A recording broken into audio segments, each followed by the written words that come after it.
In the Life is funded in part by the H. Van Ameringen Foundation, Patricia Kind in honor of her brother, Henry Van Ameringen, Arcus Foundation, the estate of Richard W. Weiland, and by the annual support of In the Life members like you.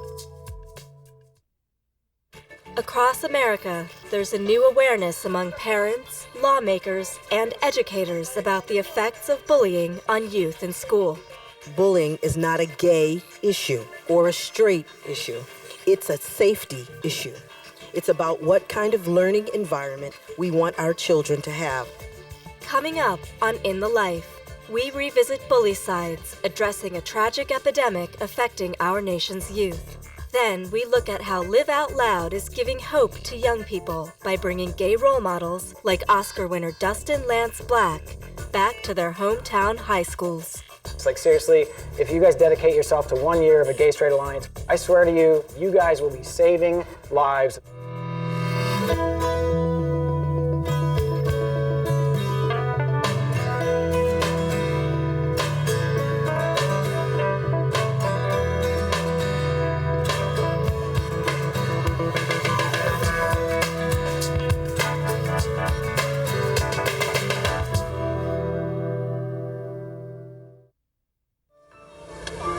Here comes Eric. He's up by the ski lift in the red. He's coming down. He's doing his pizza shape. And there he is. What's up? The day he killed himself, the main bully went up to him and said, "Why don't you go home and shoot yourself? It's not like anyone would care." And so he did.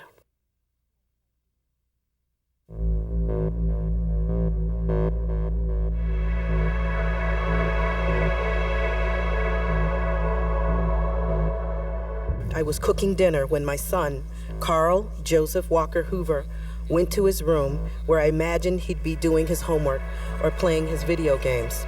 Instead, I found him hanging by an extension cord tied around his neck. He was 11 years old.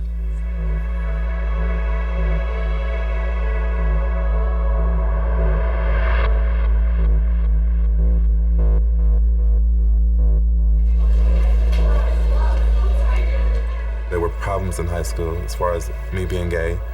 I was picked on.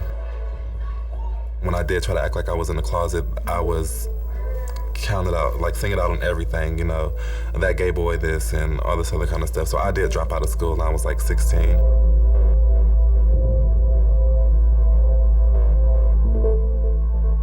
Generally, bullying means that the harassment has to be ongoing, it has to be repeated, it has to be severe, sufficiently severe, so that it has a negative impact on the target.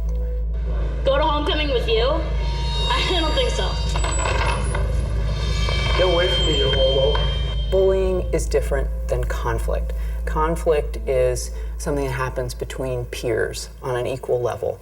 Bullying is an effort by one individual to exert power over another. They called me fag. There was this R. Kelly song that was out, Trapped in the Closet, and that was a song that they would sing when I would walk into the classroom. I'm in the closet like, man, what the is going on? I have tried committing suicide one time, and I just realized I just felt like I just didn't fit in anywhere, and there was nowhere to go. Couldn't tell my family, I couldn't talk to anyone because no one knew but me. Kids who are perceived to be LGBT, even if they don't identify as LGBT, those are the kids that are disproportionately impacted by bullying, and ironically, they're the kids that are most neglected. Anti-gay bullying is extremely common, and more common than we'd like to admit. The term, "that's so gay," the term, "you're a fag, you're a dyke," whatever, those kinds of slurs are commonly used in schools around the country. And what I found in training individuals, training adults, is that the bullying so often is based on sex stereotypes. In 2005, we did a study called From Teasing to Torment, and what we found is that students across the country identify as the top 3 reasons that students are bullied: their physical appearance, their actual or perceived sexual orientation, and whether they are traditionally masculine or feminine enough. We have so many students that don't realize that their behavior is bullying behavior. They have grown up in families and been bullied. And so that's what they do. That's how they behave.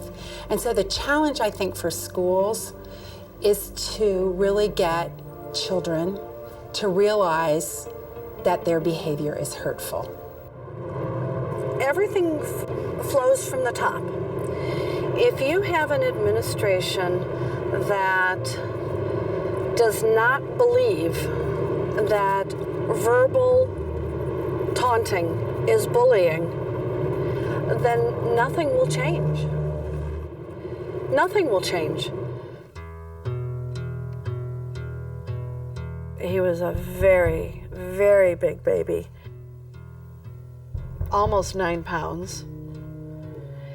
And 23 inches tall.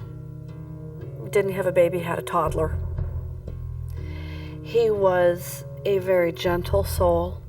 He was raised to believe that there was never a reason to raise your hand to another human being. They didn't call him Twiggy for nothing. Right. That was his nickname in the Yeah, school. and when he came home with that nickname, most of us know where Twiggy originated from. She was a very thin model. And I said, "Are you sure?" "Oh yeah, Mom. Yeah, I'm well aware, but it's because I look like a twig."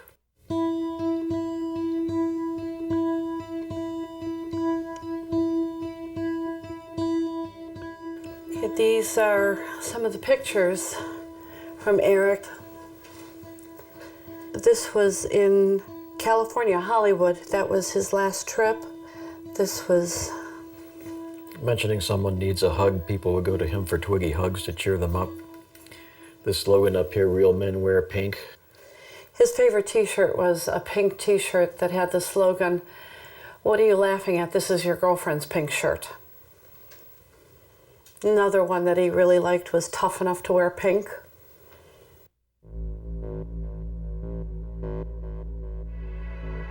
But he said nothing about the bullying except 6 days before the suicide itself. And it was on a Friday. And Janet and I... He came home from work. And he was over the moon.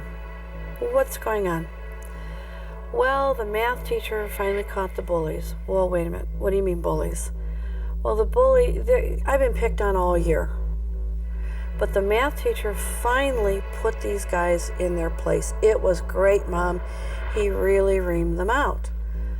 I said to him, "I need to get involved. I need to go to the teacher." "No, it's handled."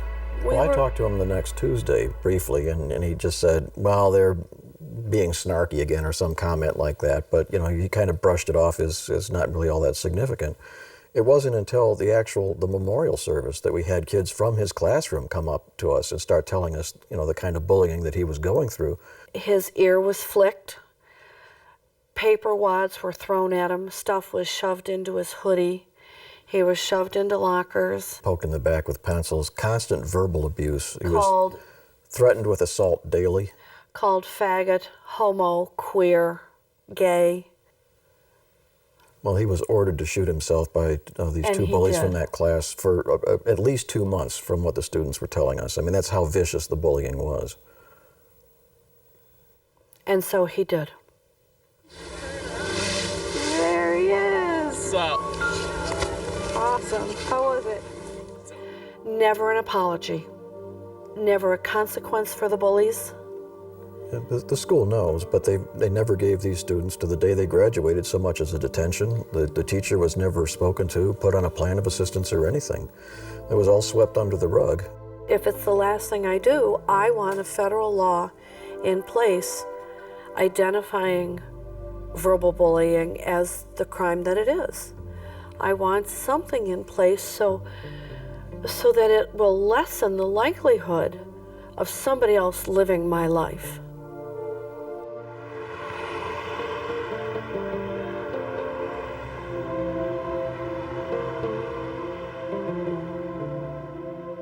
I am myself a mother, And as any parent will tell you, one of the toughest things you ever have to do is leave your child at the schoolhouse door.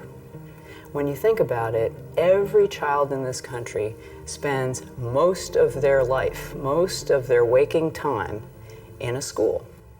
And in that context, we as parents, we as communities, and we as a nation entrust schools with the care, development, and character of the young people who are there every single day. So we owe it to ourselves and to each other to make sure that they're doing their job well. A wide number of states have very general anti-bullying statutes. I think it's close to 30 states who have enacted such legislation, but only a handful of them have specifically delineated helping protect children who are being harassed or bullied on the basis of their sexual orientation or gender identity. More than 50 national groups involved with education, civil rights, and human rights are championing the Safe Schools Improvement Act, an act that would amend No Child Left Behind to require that all schools that receive federal funding have an enumerated anti-bullying policy in place at the school level. What we found is you have to name the problem in order to get people to take action. You need a laundry list in there that says race, religion, national origin, sexual orientation, gender identity. If you don't say it out loud, people will ignore it. It is a heartbreaking story for any parent. A young boy bullied so severely that he took his own life. Tonight, the boy's mother is hoping her story helps other families. Carl really just enjoyed life. He was very fun-loving. He was a practical joker. He loved church. He loved the Lord. He loved to play sports. And he was really carefree. He wanted to be the first African-American president. He was so excited when the president was elected. And when he had problems in school and he wasn't feeling very good about himself, because his father wasn't really an active participant in his life, I would tell Carl, I said, look at President Obama. He had a single mom too, single parent, and now he's the president of the United States. Carl, you can do anything that you want if you put your mind to it. Well, he was very reluctant to, talk to me about what was going on in school. But I knew that something, wasn't quite right by the way he was acting. And he had said, after much hesitation, he told me that the kids were calling him gay. He had an incident with a female student, and it was that she had called him gay, you act like a girl, and there was a fight. And they were both told that they would have to eat lunch together for the rest of the week, or they would face a 5-day suspension. And he was very, very concerned. There was after hours, so I couldn't contact anybody to find out. No one had called me. And, I'm trying to make supper and get everybody else to do their homework. And, it just wasn't a really good scene. Carl was very quiet. And then he went upstairs to his room.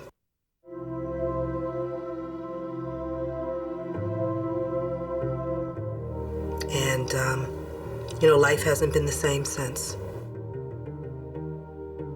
He always would give me hugs. And he always wanted me to do something for myself. One time he said, there was this sleigh bed that I've always wanted. I couldn't afford it. And he said, you can use the money out of my bank account to buy the bed. And I wouldn't do it. But that's the kind of kid he was. And I miss him so much. And I will for the rest of my life. But I know that we have a lot of work to do. I know that bullying is not a gay issue or a straight issue. It's a safety issue. It's about what kind of learning environment we want our children to have and how far we're willing to go to protect and teach them. I could, stay in my house and cry every day, but I really wanted everyone to know who Carl was. And I wanted people to know my son was not alive because of what happened to him in his environment in school. I could not protect him from the hours of 8 to 3. I hope that more and more people hear these stories and determine that this should be the last child that is ever in this horrible situation. It's up to adults to protect children, and we must take action to do so. I think if more families and people realize that they should not pass judgment on folks, on their lifestyle, but that they should make sure all of our children are safe and that their children could be subjected to bullying, then I think the Safe Schools Improvement Act would pass. Some people believe that this is simply a rite of passage, and that's wrong. It's a national health crisis, and our children are being affected each and every day.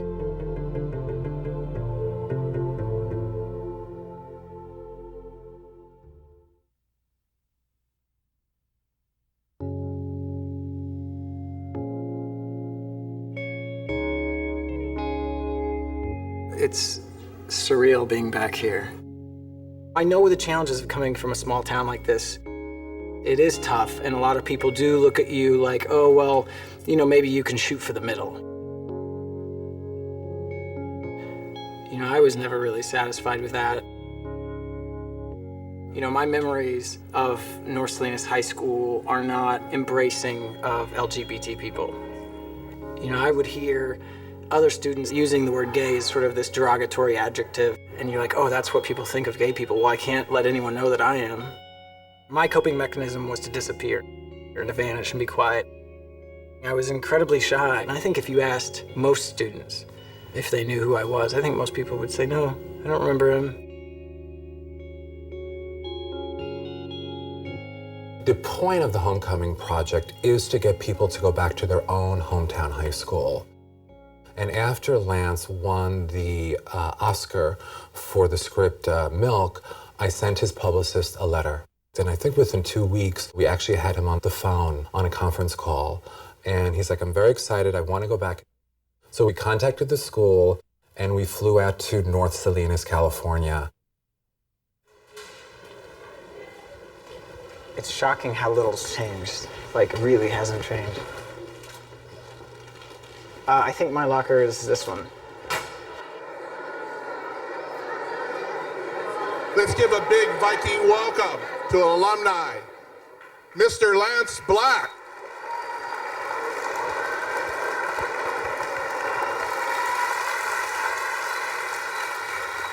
Hello, Vikings. This is such a special day for me to come back to my school. I grew up in a conservative Mormon family. I knew that I was going to hell. I knew that I was less than, according to my government, according to my church. So at that point, you have two choices, right? You can either shrink and hide.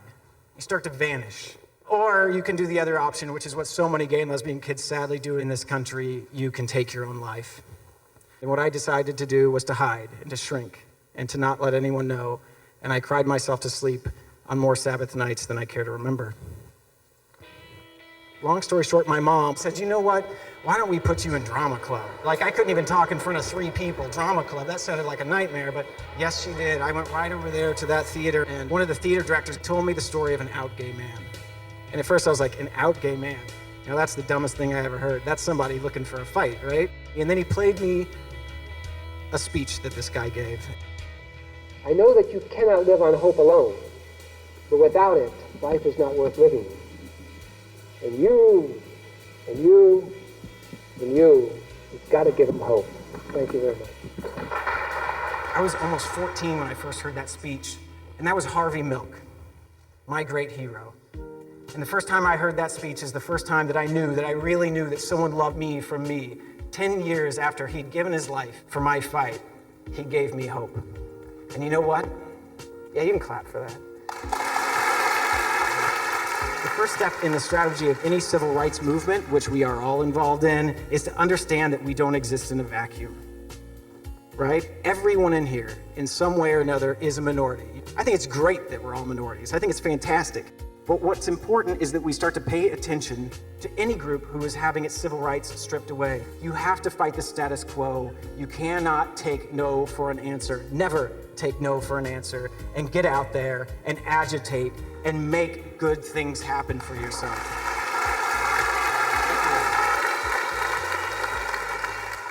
What's different about the Homecoming Project is we send people back to their hometown high school, and they are present in their high school, and it's an interruption for the school in a really wonderful way. We may have students who may be gay, who may be struggling about coming out, and here is this person coming out who's established. They are established in their lives, they're established in their careers, and here they are just sharing their story. Lance actually spent 6 hours at the school. Between, all these different speeches and remarks, he was running around the school and connecting with different teachers. So he was extremely generous with his time and extremely excited to be there. What would you say that the LGBT community has to do, and the Christians too, to realize that, we're not evil and we're not these horrible, horrible people? I think that politics, above all else, has driven a wedge between LGBT people and the religious community. But we have to have reconciliation movements where we correct that, because there are religious, God-loving, including myself, gay and lesbian people who should have access to their churches and their mosques and their temples. We should be able to go as well, but that's going to take a conversation, and we have to introduce ourselves so they can get to know us, and then literally that prejudice starts to melt away. A few months ago, I came up to my parents being bisexual, and I come from a similar background that you do. My parents are, my stepfather's highly religious, he's Mormon, and my mother is on the conservative side, and I was very afraid of what they would do. But, they said that they were tolerant of me, but a few days after that, they were kind of, very distant from me. But I don't hate them for that. Right. Now I know that we can't hate people that don't love us. We have to love them back until they love us back. Yeah, that's great. You're gonna make me start crying.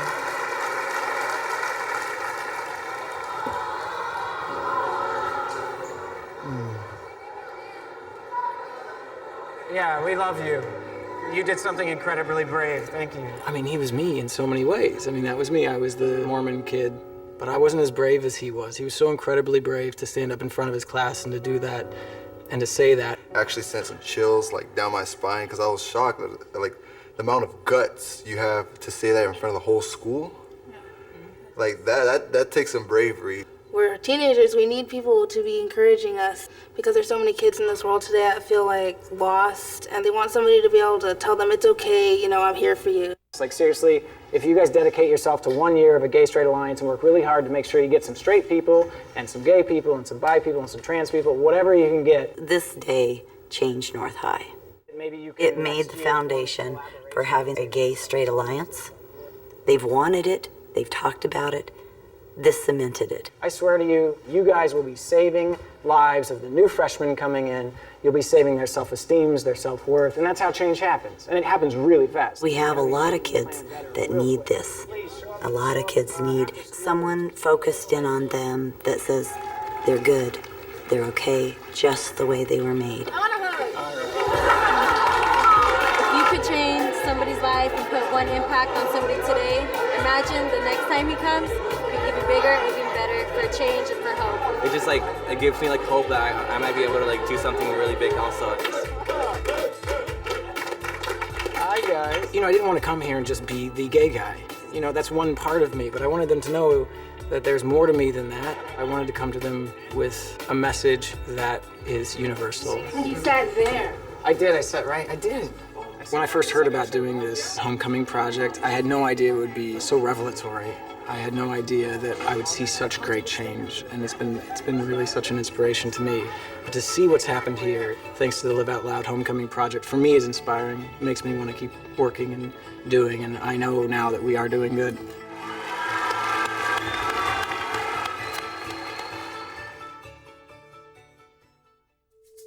Thank you for watching In the Life.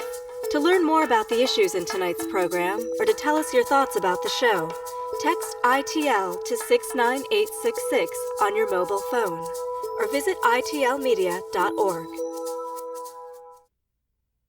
Hi, I'm Michelle Crystal, Executive Director of In the Life Media. Our mission here at In the Life Media is to share the stories of the LGBT community, and tonight we want to share with you our personal stories, and we encourage you to share with us yours. I didn't actually think of it in terms of being gay. I just thought of it in terms of, oh, these girls are pretty, and sometimes I want to kiss them. The Sears underwear page held my rapt attention for a long time and was dog-eared. When I grew up, for many years, I mean, through elementary school, through teenage years, I had no awareness. And honestly, this is kind of strange, but I had no awareness that really people were gay. I always tell people that I always knew, and that I just didn't know what the word was for it. We fell in love, we were best friends, and we told each other that we cared for one another, and we were 14. I have a little scar here on my wrist, and I look at it sometimes and I think, God, I'm glad that didn't work out. And I hope people know that there's a rich and fulfilling life that's waiting for you, and it will happen. There is a whole world out there, and there are definitely people out there who are just like you, people who want to help you, people who love you and don't even know you. No estás solo. Yo estoy aquí. Está ella. Está mucha gente. Están muchas personas que quieren que estés presente y que no te sientas solo, porque necesitamos tu voz. Tu voz es importante y sin tu voz yo dejo de vivir un poco también, porque cada persona que perdemos es una pérdida para todos. In the Life is funded in part by the H. Van Ameringen Foundation, Patricia Kind in honor of her brother, Henry Van Ameringen, Arcus Foundation, the estate of Richard W. Weiland, and by the annual support of In the Life members like you.